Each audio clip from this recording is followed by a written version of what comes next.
guys, Crazy Killer. Today I'm going to be doing my setup interview for the P90. Awesome weapon, awesome weapon. Now, let's get into this. So, now, P90 is probably one of my favorite weapons. You know, it's just, compared to other weapons for the ghost side, the Vector, Vector's awesome gun, it just shoots really fast. You can go to a 28 round mag and snap with the finger. P90 is really good. MP7 is really good also. For me personally, the P90 probably has to be my favorite scout weapon for the ghost side. Now let's check this out. Now optics, usually I always put magnified HWS on, but so machine guns you don't get a lot of range compared to an assault rifle or a sniper rifle. So I always like to go with that 4 times magnification sight for medium range game. It's just perfect. I mean, you could go with the thermal optics. Some people do, but I think it's ridiculously ugly on a P90. Especially in the submachine guns, but I just hate looking down. It's got that same, you know, it's actually kind of like hard to describe it. It's actually a sight for a different game. I actually think it's going to be one of the Call of Duty series thermal scopes that have that same exact, or no, it's from Black Ops. It's the G11 scope. It's got the same aiming reticule on it that Black Ops did for the G11. Look at that, it's ugly. I hate it. I would never use it. It's a horrible weapon. Horrible scope. So I always go with the tac scope. Perfect, you know, it's got good range, I can see clearly, there's nothing obstructing my view, nothing. Now paint, doesn't matter, but me, I like to go with the Rainbow Six pattern, I just like it. And trigger, this is personal preference, but usually I go with the match trigger, and that's, you know, increases accuracy and follow-up shots and blah blah blah blah blah. But they don't have that. Some submachine guns do have it, but most of them don't. So usually I always have a full auto trigger, especially submachine guns. That's just, you know, submachine guns, running gun style, you know, whatever.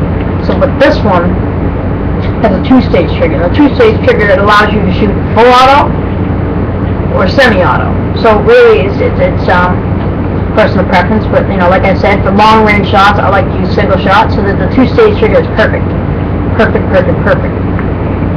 Now, I'll show you what it does actually. Now, it depends on if you're playing PS3 or Xbox, but Xbox is the right trigger. PS3, I'm not a big PS3 fan. I'm not sure what the button would be. I'm not sure if it's R3 or R1. Like I said, I don't know. But it's one of the triggers. It's probably the right trigger on the right. I think it's either R3 or R2 or R1. One of the two. I'm not, like I said, sorry guys, I'm not PS3 expert. I don't know. But I can hold down the trigger and do full auto. Or I can tap the trigger and have semi-auto, sorry. You could do that with some guns. Some guns do allow you to just do it by itself, but this gun, the trigger is made for that. So I can just tap the trigger over and over again and get single shot at a time. And it helps with those long range shots, especially at 90 meters away when they're, you know, way in the back there.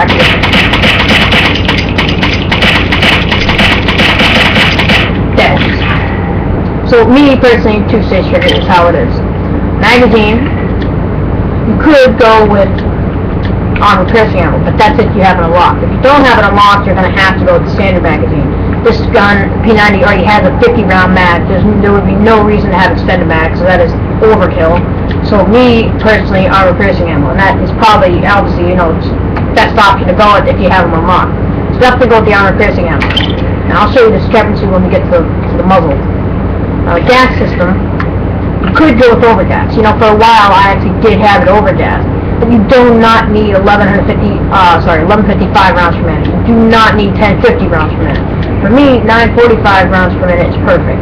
Yes, it still is ridiculous a lot. You can burn through a 50 round mag in 4 or 5 seconds, maybe if that.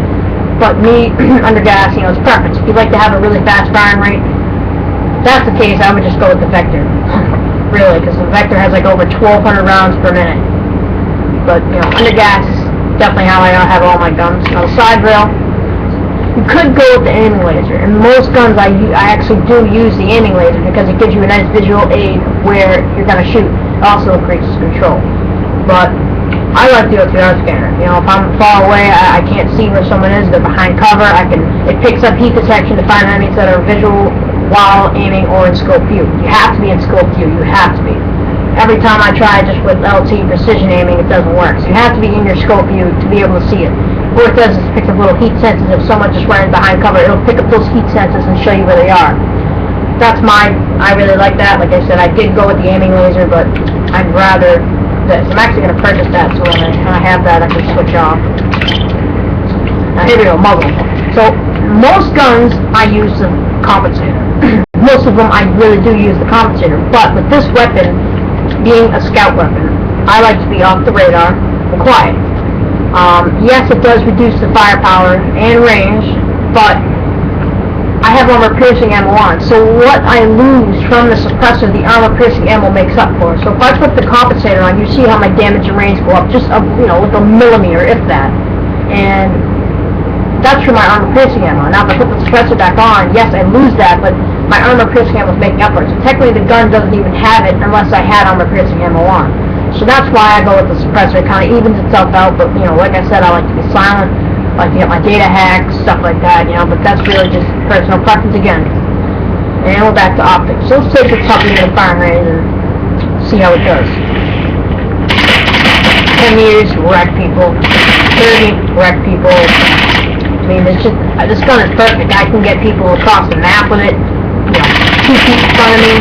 I can, it's just, this weapon is perfect, especially if you have this 4x zoom on it. You can see perfectly with nothing in your way to obstruct your view. It's an awesome gun. I mean, this gun is awesome. I'm glad they put this gun in Ghost Recon. I even use it in Advanced Warfighter a lot. But this gun is awesome. Definitely awesome. And if you don't like the P90, you can post a comment and let me know why you don't like it. For me, P90 has to be one of my favorite weapons.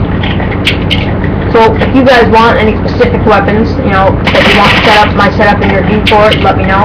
I want to get around to all of them, but it's going to take a while. I don't really post videos that often, maybe once, maybe twice a week, if that. Maybe once every couple of weeks. That's just how I do it. I mean, I don't really get too many subscribers or viewers, so I don't really, fight. People start to like my stuff. I would post videos every day, but I guess it's just hard when I just started my channel, so I guess I can see why I'm not getting any views or whatever. So, like I said, if you guys like my video, subscribe, hit the like button. Also, to leave a comment in the comment boxes below if you want a certain gun for my setup and review on them. That's this video. Like I said, if you guys want something specific, let me know. Yeah, that's Crazy Killer. See you guys another time. Thanks.